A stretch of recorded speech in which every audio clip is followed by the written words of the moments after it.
이번 주 시민데스크 온라인 단체 채팅으로 진행된 8월 시청자위원회.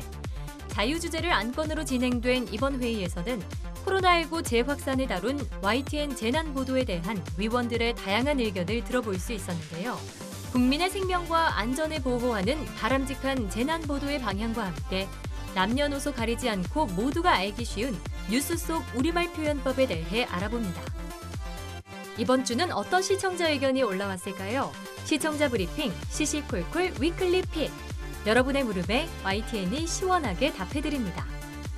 오늘 내가 본 DMB 시간 광복 75주년 특집 다큐멘터리 인삼 독립운동의 뿌리가 되다를 살펴봅니다. 시청자 여러분, 한 주 동안 안녕하셨습니까? 시민데스크 박광렬입니다.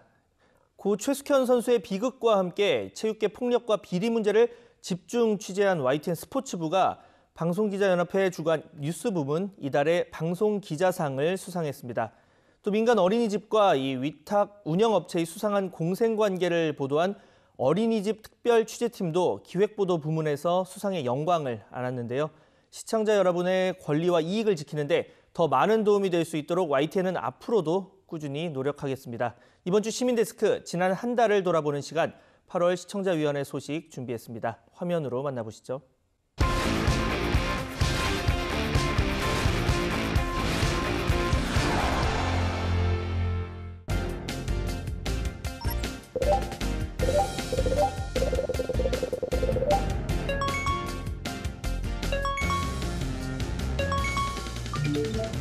재난특보 상황의 연속입니다. 재난보도 책무가 큰 YTN이 방역이나 이런 문제로 셧다운이 된다면 다른 방송과 달리 그 피해가 막중할 거라고 예상됩니다. 이를 막기 위해서 직접 출연보다 우리 그 영상통화를 활용한 비대면 방식으로 바꾸기도 했고 회사의 그 방역 수준도 최강으로 높였습니다. 보도 역시 재난 상황을 단순 중계하는 거나 실시간 실황 중계에 머무르지 않고 빈틈없는 실황 전달과 함께 전체 상황을 보여주는 그 맥락 보도, 그리고 피해를 최소화하기 위해서, 그리고 빠른 복구에 보탬이 되는 보도를 위해서 노력 중에 있습니다.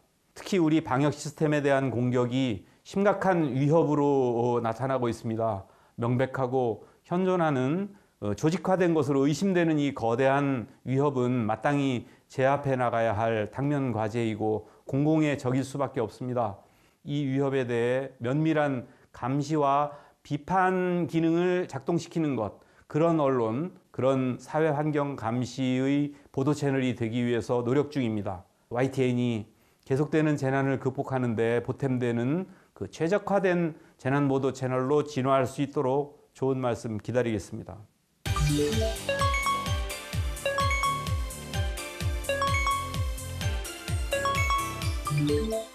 시시각각 변하는 코로나의 추이를 다각적으로 보도하는 YTN에 귀를 기울일 수밖에 없습니다. 질병관리본부 정례 브리핑의 실중계, 자막에 의한 코로나 추이는 시청자에게 유용한 정보를 제공하고 있습니다.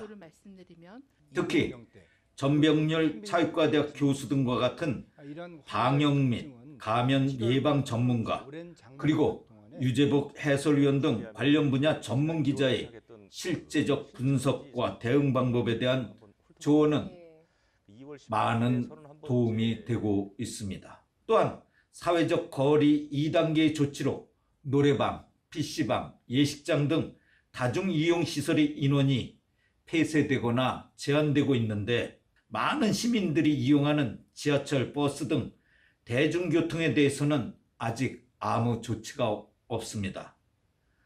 저도 대중교통을 이용하고 있는데 그때마다 불안하고 긴장되지 않을 수 없습니다.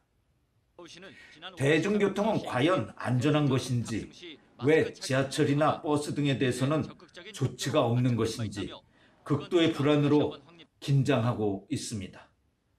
방역 사각지대 및 불가피한 공공시설은 어떻게 이용해야 하는지 살펴주었으면 합니다.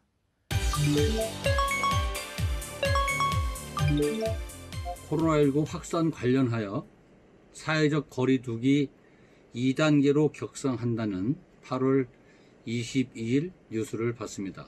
김정아 아나운서와 두 패널 손수호 변호사님하고 백순영 교수로 기억하고 있습니다.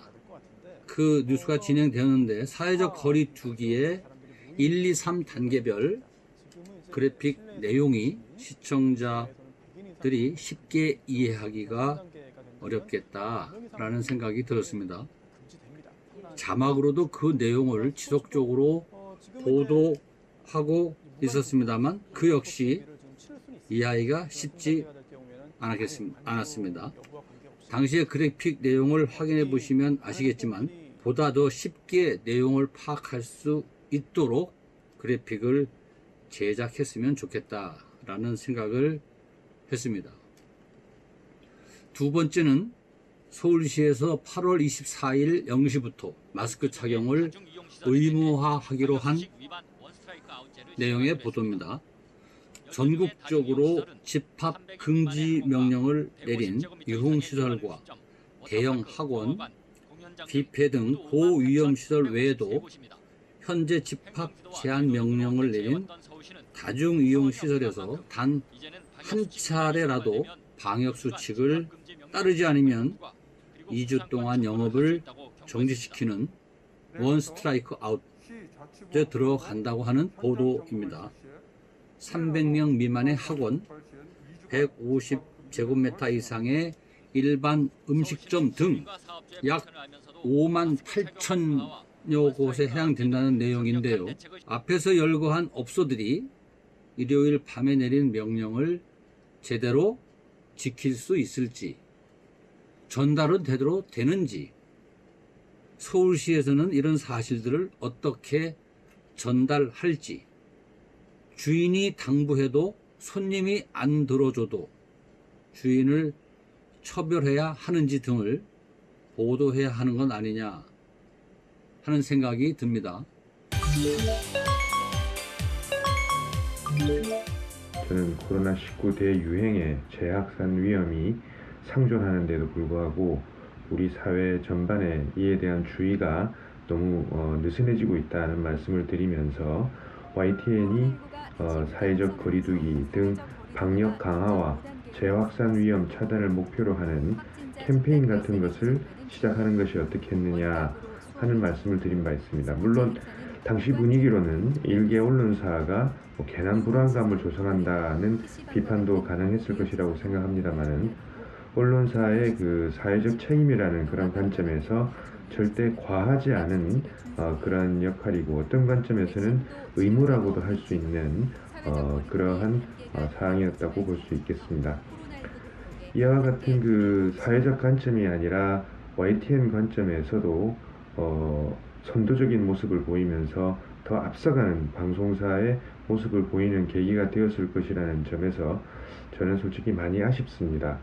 조금 더 발빠른 변화를 추진하면서 진실을 전하고 불의를 비판하는 그런 관점에서 또 한 발자국 더 나아가서 사회의 큰 변화 국면에서 소홀히 할 수 있는 여러 가지 많은 부분들을 찾아 나서서 특집 등을 편성해서 이것을 통해 경각심을 불어넣고 사회적 해결 방안도 도모하는 그런 역할을 해 주시기를 바랍니다. 8월 19일자 뉴스 중에요. 이 와중에 여행 동료, 정부의 엇박자 정책이 방역 체계 위협이라는 보도가 있었는데요. 여행업 지원을 위한 정부 프로그램을 비판하는 내용이었습니다. 거리두기 지침과 이 엇박자 정책이라는 점에서 타당한 지적이었습니다. 그런데 그 정도가 이 방역 체계를 위협할 정도인지는 저는 좀 다소 의문이었고요. 또 그 당시에 광화문 집회가 이 가장 뜨거운 뉴스여서 이 여행 동료 프로그램이 광화문 집회와 어떤 연결점이 있다는 듯한 이런 뉘앙스를 풍기기도 했고, 또 결과적으로 집회 참가자들의 행동을 정당화시켜주는 그런 결과의 뉴스가 되지 않았나 하는 생각이 들었습니다. 일상에서 지켜야 되는 마스크 규칙이나 위험 시설에 대한 기준도 달라질 텐데요. 최근 상황별로 안내해주는 뉴스가 많아서 큰 도움이 됩니다. 예를 들면 식사할 때 먹을 때만 마스크를 벗고 먹고 씹을 때는 다시 마스크를 써야 되느냐, 이런 정도의 세세한 이런 안내가 저는 참 좋았습니다. 국민들의 눈높이에도 맞다라는 생각이 들고요. 이렇게 아직 혼란이 많은 만큼 상황에 따른 좀 세세한 규칙들을 지속적으로 안내해 주셨으면 좋겠습니다.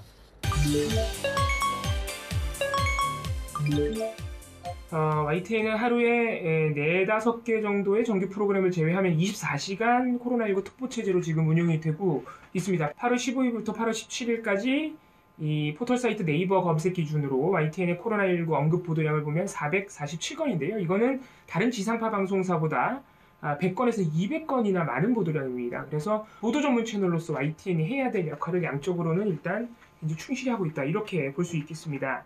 하지만 재난 보도에서는 아무래도 양적인 측면보다 질적인 측면을 우리가 살펴봐야 되기 때문에 그 부분에 있어서는 좀 아쉬움이 있다, 이렇게 말씀을 드려야겠는데요. 사실 한국 언론의 전반적인 재난 보도가 너무 예측 중심, 그리고 속보 중심, 현장 중심, 현황 중심 아니냐. 당장 시민들에게 필요한 정보를 전달해 주는 데에는 조금 부족하지 않느냐, 이런 지적들이 굉장히 오랫동안 제기가 되었습니다. 앞으로는 이 YTN이 장기적인 관점에서 이 재난 보도를 좀 패러다임을 바꾸는 방향으로 고민을 해야 하지 않을까. 사실 YTN뿐만 아니고 모든 언론이 그렇습니다만은 YTN은 공영 채널이자 보도 전문 채널로서 조금 더 빠르게, 한 발 빠르게 그런 고민을 해야 될 것 같습니다.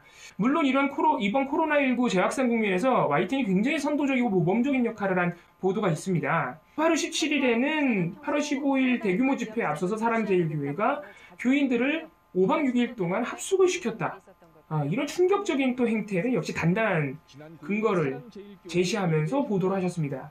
이런 보도는 다른 방송사들, 다른 언론들보다 굉장히 선제적으로 이 코로나19 재확산 국면에서의 분명한 책임 소재가 어디인지 밝힌 아주 중요한 보도입니다. 이 보도는 앞으로 피해 예방은 물론이고 방역당국의 역학조사에도 상당한 도움을 줬을 것으로 보이는 아주 중요한 보도였습니다. 재난 상황에서는 사실 책임 소재를 밝혀내는 것이 굉장히 중요한데 꼭 책임자를 처벌해야 해서가 아니라 더 이상의 피해를 막고 더 이상의 확산을 막기 위해서 책임 소재가 분명해야 하기 때문이죠. 그런 측면에서 YTN이 이번 코로나19 재확산에서 결정적인 역할을 했다고 봅니다. 코로나19로 인해서 달라진 경조사 풍경 보도에 관해서 보겠습니다.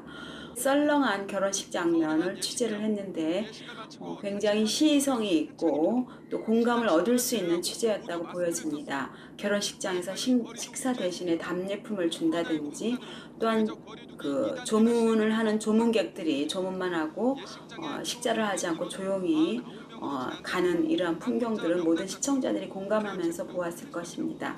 다만 사회적 거리두기에 관한 이런 달라진 경조사의 풍경을 단순히 팩트만 취재하는 것이 아니라 더 나아가서 이번 기회에 앞으로 간소한 결혼식 그리고 허례의식이 없는 경조 문화를 제안하는 그런 새로운 출발점으로 삼았으면 더 좋지 않았을까, 이런 아쉬움이 있었습니다.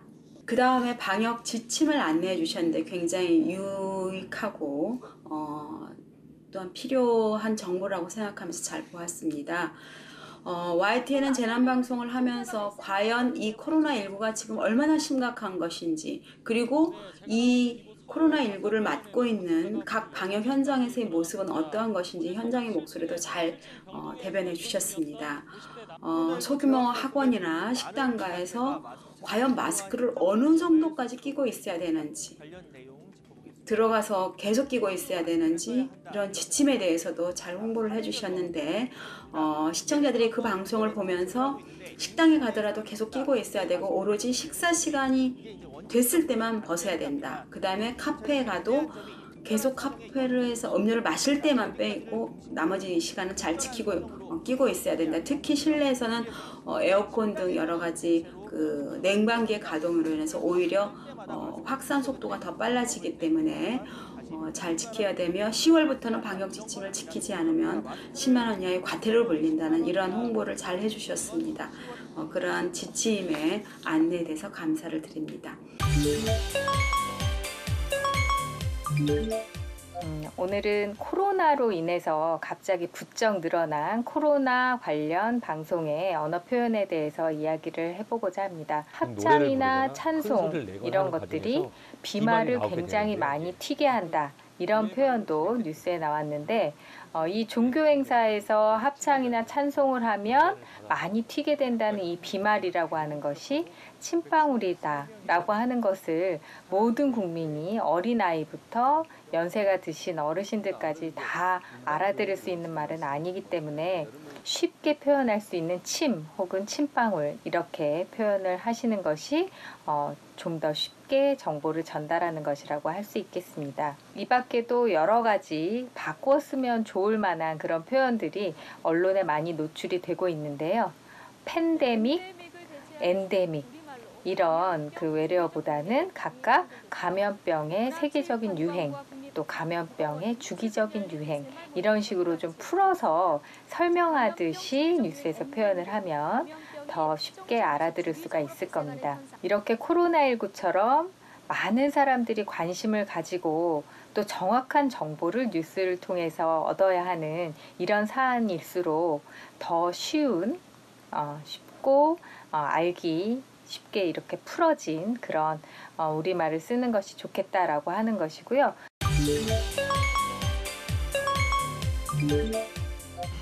8월 동안에 YTN이 제공해 주었던 뉴스는 그 시에 적절하게 제 상황을 보도해 주셨고요.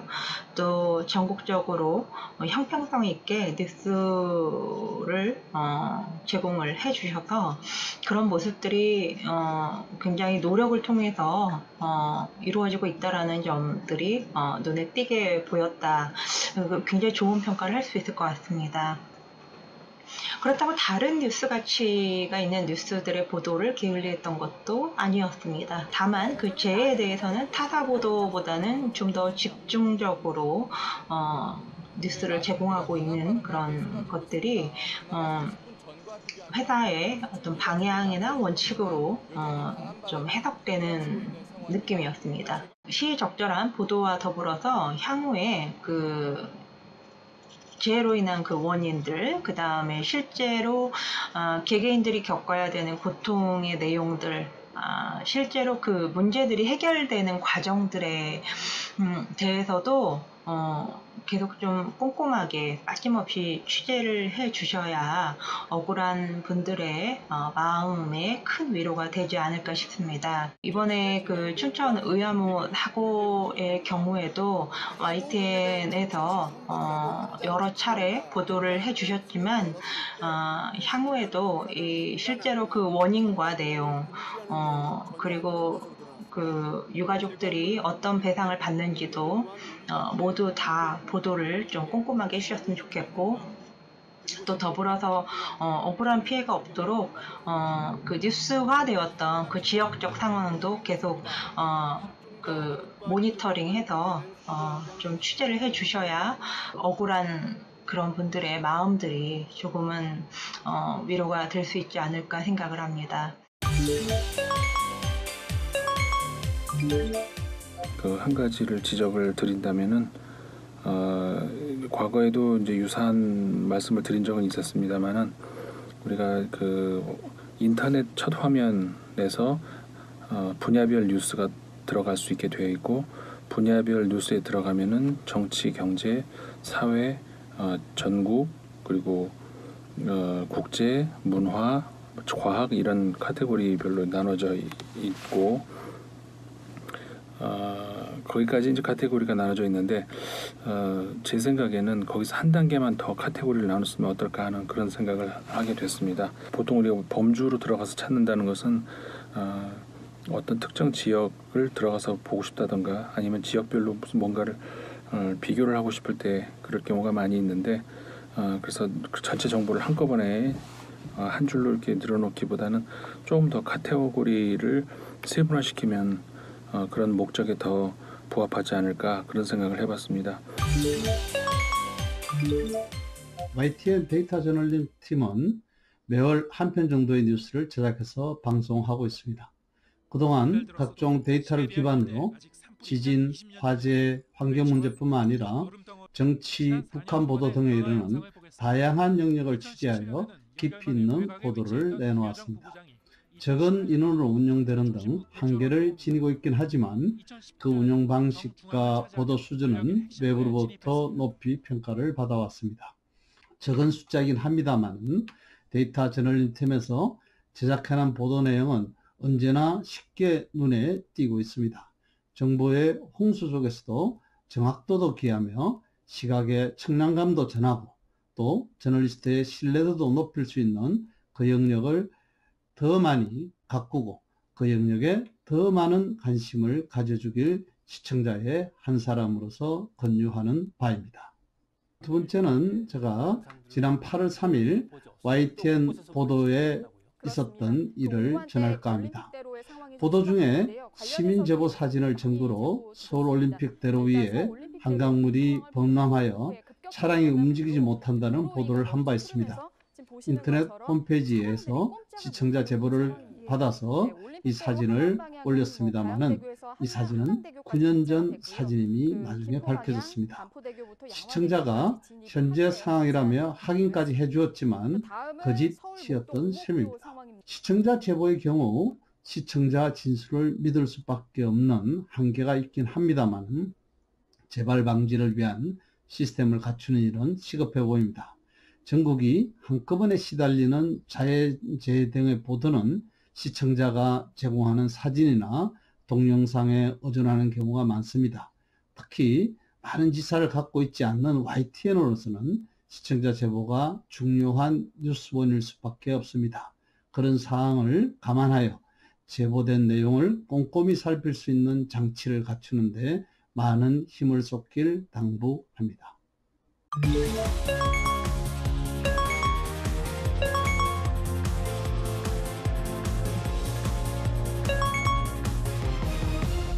믿고 보는 뉴스를 만들기 위한 노력은 계속됩니다. 시청자 브리핑 시시콜콜 위클리픽. 이번 주 시청자 의견 함께 보시죠.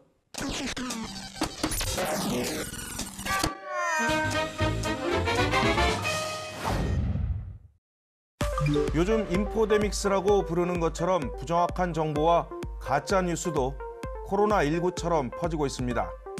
관련 소식이 너무 많다 보니 시청자들께서는 다른 회사에서 방송된 뉴스를 YTN에 따지는 경우가 적지 않습니다. 3일 전 11시 뉴스에 보건복지부에서 코로나에 대한 그 뉴스를 할 때 자막에 집단 감염을 위해 최선을 다해 노력할 것입니다. 그러면 코로나를 번지기 위해서 노력하시는 거였죠. 이게 그 자막을 그대로 내보내는 게 어디 있어요. 지난 25일 윤태호 중앙사고수습본부 방역총괄반장의 브리핑 생방송을 요약한 자막이 잘못된 것인데 YTN 화면이 아닙니다. 지금 김대호의 경제 읽기를 보고 얘기해요. 노인 연령이 65세부터 출발하는 것은 너무 젊은 것 아니냐 그런 식으로 얘기를 지금 하고 있는데 이 역시 연합뉴스TV의 프로그램을 보고 전화해 주신 경우입니다. YTN과 연합TV 뉴스 모두 24시간 뉴스를 하는 데다 보통 앞뒤에 배치된 채널이다 보니 헷갈릴 수 있습니다. YTN은 지난 1995년에 개국한 한국 최초의 뉴스 전문 채널이며 연합뉴스TV는 2011년부터 방송을 시작한 다른 회사라는 점을 알려드립니다. 또 MBN 등 종편의 방송 내용을 YTN에서 나온 것으로 착각해 문의하시는 경우도 있습니다. 다들 고만고만한 뉴스를 한다는 비판으로 받아들이고 YTN은 다른 채널과 확실히 구분되는 정확하고 심층적인 보도를 위해 더욱 힘쓰겠습니다. 의사 집단 휴진과 관련한 시청자 전화 의견 듣겠습니다. 자기 부모, 형제, 처자식이 암에 걸려서 병원에 입원해야 되는데도 파업을 할까요? 지역에 있어서의 어떤 못 받는 거는 의료 기관이 부족한 거지 의사 수가 부족한 건 아닌 것 같아요. 그런데 마치 의사 수가 부족하기 때문에 의료의 어떤 혜택을 못 받는다? 그건 아닌 것 같거든요. 그리고 그 지역에서 의료인을 육성한다 그래도 사람들은 그 의사의 실력을 보고 찾아가는 거기 때문에 말이 좀 현실적으로 안 맞는 것 같아요. 정부와 의사협회가 어느 점에서 이야기가 안 되고 있는지 정부도 문제가 있는 것 같고 의사도 문제가 있는 것 같은데 그거 왜 비교해서 얘기를 안 해주시는지 이해를 못하겠어요. YTN 홈페이지 시청자 게시판에 있는 글도 보겠습니다. 적어도 왜 의사들이 이런 행동을 하는지 구체적으로 어떤 정책이 문제인지 다뤄줬으면 합니다. 찬반 토론을 할 것이지 의협 입장만을 시청자들에게 어필하는 것은 듣기 어렵습니다. 히포크라테스 선서는 까맣게 있고 손끝에 가시만 박혀도 고통스러운데 병원은 문을 닫고 욕심을 더하고 있다니. 존경과 감사의 마음으로 감동했던 진료, 그런 기억을 주었던 의사분들에게까지 피해를 주고 있습니다. 현 의사 파업과 관련하여 정부와 의사단체 간 토론회 프로그램을 마련해 주셨으면 합니다. 집단 휴지를 둘러싼 쟁점 토론은 뉴스를 통해 자주 해오고 있습니다. 쟁점에 대해 더 심층적으로 토론하고 해법을 모색하는 자리를 갖겠습니다. 의사직능단체에서는 정책의 내용보다 정부의 태도가 문제라는 비판도 종종 제기합니다. 신뢰의 문제로 보였습니다. 이번 제도 개선이 의사가 되기 위한 과정에서 투입되어야 하는 많은 노력에 따른 성과를 빼앗으려는 것이 아니라는 인식을 심어주는 것도 중요해 보입니다. 90년대생을 다룬 베스트셀러는 90년대생은 회사에 충성한다는 생각보다는 자아 실현에 더 관심이 많다고 말합니다. 지레 짐작으로 상대가 어떻겠지라는 생각이 아니라 내가 틀렸을 수도 있다는 생각으로 터놓고 대화하는 것이 해법을 향한 상식적인 첫걸음이 아닐까 합니다. 시청자 브리핑 시시콜콜을 마칩니다. 감사합니다.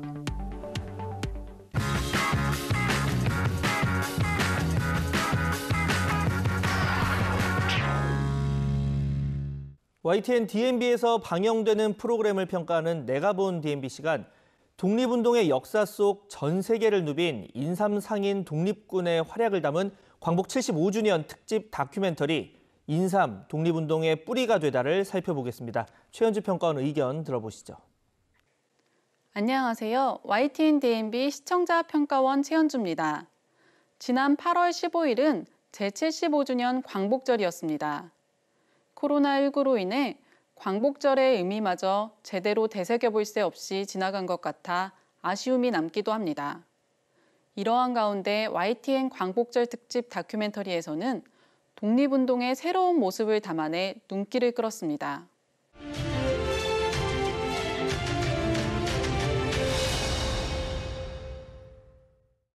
총 2부작으로 구성된 광복절 특집 다큐 인삼 독립의 뿌리가 되다는 우리 민족의 독립운동을 인삼이라는 소재를 통해 새롭게 조명했습니다.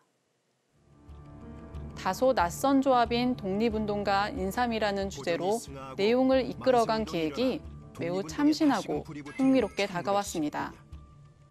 특히 그동안 주목해왔던 선봉에선 독립운동가들의 의거활동이 아닌 독립운동의 자금 지원에 대해 인삼 상인들의 활동들을 추적했다는 점에서 지금껏 미처 발굴해내지 못한 역사의 한켠을 들여다보는 듯 했습니다. 더불어 통서일기나 독립신문 등에서 발췌된 문헌 자료들을 삽입하고 우리나라를 비롯해 중국, 미국, 타이완에 이르는 4개국 현지 취재를 통해 다큐의 완성도를 높이고자 하는 제작진들의 노력이 엿보였습니다. 단 성우의 내레이션의 톤이나 잔잔하고 웅장한 배경음악, 반복적인 그래픽의 사용 등은 기존의 역사 다큐멘터리에서 보여줬던 기법에서 크게 벗어나지 않았습니다. 이로 인해 내용의 신선함에도 불구하고 이미 한번 봤던 것과 같은 느낌을 주고 있어 아쉬웠습니다. 내용과 더불어 프로그램의 형식에 있어서도 시청자들에게 신선한 느낌을 전해줄 수 있는 새로운 시도들이 숙제로 남았습니다. 이번 특집 다큐는 나라를 되찾기 위해 목숨을 걸고 투쟁했던 독립운동가들의 활동에 대해 광복 75년이 지난 지금도 여전히 밝혀지지 않은 부분이 많다는 사실을 되짚어 주었습니다. 이것이 45분 정도의 특집 다큐에서 끝나는 것이 아니라 보다 의미 있는 역사적 자료를 생산하고 시청자들에게 새로운 정보를 전해준다는 차원에서 당시 독립운동 자금을 마련하기 위한 상인들의 활동들을 보다 집중적으로 추적해보는 것도 기대해봅니다. 시민데스크는 시청자와 함께 만들어갑니다. 보도와 프로그램에 관한 여러 가지 의견들 시청자센터 홈페이지 게시판에 남겨주시고요. 저는 다음 주 더 알찬 소식으로 돌아오겠습니다. 함께해 주신 여러분 감사합니다.